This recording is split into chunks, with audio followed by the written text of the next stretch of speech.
wanted to ask you two questions. What is normal? And what is average? I don't know if you've ever heard the flaw of average talk, but if you had a pond to walk across and everybody said, you know what? The average depth of this pond is only 3 feet, so you should be able to walk all the way across it. Do you trust that math? Yeah, because it might be 2 feet all except for that middle channel that's 20 feet deep or whatever. So you have to be careful about averages. And normal is one of those other flawed concepts. Because what's normal for me at 6'2", always being big, destroying my life with choices, having things happen to me, is not normal for you. PureCowardNow.com, 864-715-2225. Alright, now that you got all the Instagrammers gone, I can continue with my talk and my walk.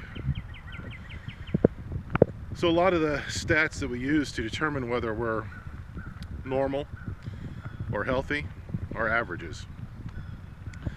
They're calculated on a small population with research, studies, however they go about doing it, and then they average out the results. They used to give us a target like 120/80 for blood pressure, but now they give us a range, and that's okay. But one of the big ones in the recent couple decades is fat in the bloodstream. It used to be anything over 200 for your lipid score was bad.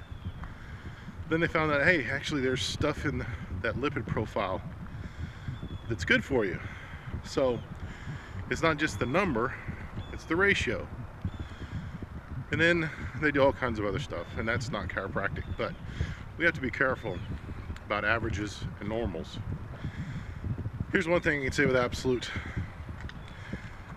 authority and conviction,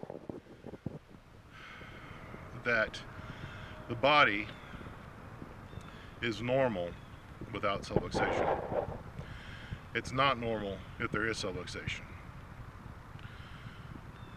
There you have it. So either you want to have a normal body function, you want to have normal body everything else, or you don't. And chiropractic can help you get that. PureCowardNow.com, 864-715-2225. Here in beautiful Inman, South Carolina, just on the south side of Lake Bowen. It's a gorgeous day. Have a good one. Peace out. Bye.